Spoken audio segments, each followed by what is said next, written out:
Hello, dear students. Welcome to English Literary Studies. Today, we'll discuss a short lyric, a poem When You Are Old, written by the renowned Irish poet and dramatist William Butler Yeats. William Butler Yeats, or W.B. Yeats, was an Irish poet or dramatist, okay, and he was one of the most, we can say, remarkable or distinguished writers of the modern age for his contribution to the world of literatures.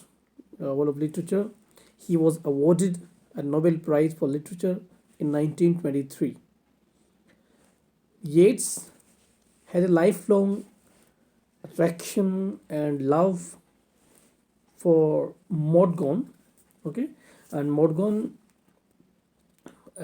contemporary Irish nationalist, but the lady did not accept his love, and there was a kind of pain, a kind of we can say pang in the heart of the poet for the failure or the rejection in love. Okay, Yeats wrote many poems about Morgan, about her beauty, about her charm, about their love, about the rejection and all. Okay, so this is one of those poems, When You Are Old, a very short lyric. Okay, and in this lyric, Yeats, uh, we can say, suggests or creates a picture of the lady in her old age. Okay, means the speaker or the poet, Yeats, wants to make her realize that his love for her was pure and true. Okay, so let's see what the poem says. When you're old and gray and full of sleep. Okay, we are reading the poem, and the poem has three stanzas, and every stanza has four lines with the A B B A rhyming pattern. Or we can say the first line of each stanza rhymes with the fourth one, and second rhymes with the third. So let's see what the first stanza says. So when you are old and gray and full of sleep, and nodding by the fire, take down this book and slowly read and dream of the soft look your eyes had once and of the shadows deep. We can say the in the very first stanza, the speaker or the poet uh, addresses the lady Morgan, we can say, uh, and advises her that that that imagine for a time, okay, when she'll be old, when her hair will turn gray and she'll feel very weak and frail and very drowsy. Okay, and he makes her think about her old age, when she'll lose all her vitality, all her charms, all her beauty. Okay, and he just invokes her that when she'll be old, she'll read the poems the writer, the speaker, the poet Yeats has written about her in her praise for her beauty. Okay, and while reading the poems written by Yeats, she will remember or she'll recollect about the beauty, the charm she had once. How she'll remember her youth, when her eyes were so beautiful, so passionate, so we can say glittering, with life and vitality. Okay, but she she will remember all these things with the kind of, with a sense of sadness, with a sense of gloom, because her beauty uh, has vanished. Okay, her charm has vanished. Now the second stanza. The first stanza takes the readers when the lady is old. Okay, the picture of her old age is presented in the first stanza, and the lady is shown as old and grey and nodding by the fireplace, holding the book containing this very poem and reading slowly. And when she reads the poem, she remembers, she goes back to the past when she was young. Okay, the second stanza, uh, you can say, uh, creates a picture of the lady when she is young. So what is the scene? How many loved your moments of glad grace, and loved your beauty with love false or true. But one man loved the pilgrim soul in you, and loved the sorrows of your changing face. Means this second stanza, the speaker or the poet uh, describes that when the lady will be old and she would be reading this poem or the poems Yeats has written for her beauty, she'll remember that when she was young, when she was beautiful, there were too many lovers. She was always surrounded by many young men, okay, who appreciated her, who praised her physical charms, who praised her beauty, who praised her youth. Okay, and there those lovers loved the physical beauty.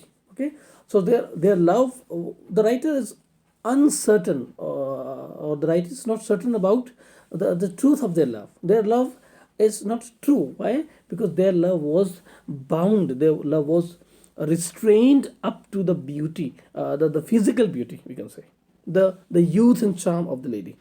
And now, when she is old, when she has lost all those physical charms, so those lovers have, we can say, fled, or those lovers have gone away, far away. Okay, so there were too many lovers who loved her moments of glad grace. Moments of glad grace is quite metaphorical, we can say. Is This very phrase creates or presents the picture of the lady in her youth, in her we can say very charming phase of her life. So there were too many lovers who were loving her beauty. Okay, but the writer says one man, one man was there among those false lovers. One man was there who loved the pilgrim soul of the lady. Means the lover, the speaker or the poet himself was the true lover, because his love was not limited to the body. His love was not for the physical charms of the lady. Okay, his love was more than that. His love was spiritual kind of love. Okay, the love between the soul. He loved the inner beauty, the virtues, the qualities of the lady. Okay, not just the physical beauty of charm. And who loved the sorrows of a changing face. Now, the sorrows of your changing face, this line shows the transience, the short livingness of life. Means the youth is very short, it lasts very short. But one who loves, truly loves the changing face. Means the writer, the poet loves the lady even in her old age, when she has a wrinkled face, when she has gray hair, when she has withered body, frail body. Still, his love for her is as warm and as fresh as it used to be. The third stanza, and bending down beside the glowing bars, murmur a little sadly how love fled, and paced upon the mountains overhead, and hid his face amid a crowd of stars. In the third stanza, again, the writer, the speaker, or the poet, uh, we can say, uh, presents the picture of the lady again, when she would be sitting beside the fireplace, or sitting beside the window and looking out toward the outer landscape. So, and then she would realize that love here, love is personified as someone who has gone far away to the unknown place. Okay, and bending down beside the glowing bars, murmur means the lady will sit in a very bending way beside the, we can say, the window, and looking through the bars towards the outer landscape, and then talking to herself. She will talk to herself in a very sad and gloomy manner, with a sense of regret, with a sense of failure, with a sense of loss. That how love fled, that how love has gone far away, and it paced upon the mountains overhead. Means it had it paced upon it. It moved so speedily that she couldn't even notice its departure, okay, or its loss. Okay, so here, and the last line, hid his face and among or amid a crowd of stars, means love as personified, okay, has gone far away, and has been lost among the stars. Okay, so the lady now just can feel the pangs or the sorrows or the sense of regret for the loss of love, for the loss of youth, for the loss of beauty. Okay, and we can also notice the beauty of the poetic device is bending down beside the glowing bars. So this line contains alliteration as poetic device, where sound per has been repeated three times. Okay, and love has personified, so personification is also there, and hid his face, again alliteration. And we can also notice the use of and three times. So this kind of use of a particular repetition of a particular word in the beginning of a poetic line is also a poetic device known as anaphora. So this is a very beautiful, very, we can say, remarkable piece of poetry, a short lyric. Okay, and we can also notice that the whole poem has been written in iambic pentameter. Okay, every line of the poem contains 10 syllables. Okay, and with iambic foot, and most of the words in the very first stanza, we can notice, or all over the poem we can see that most of the words are monosyllabic. So the monosyllabic usage of word is a kind of a beauty of this poem. So we can say, as per the theme or as per the structure and form, the poem is really remarkable.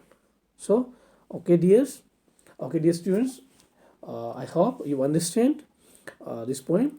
Okay, all the best.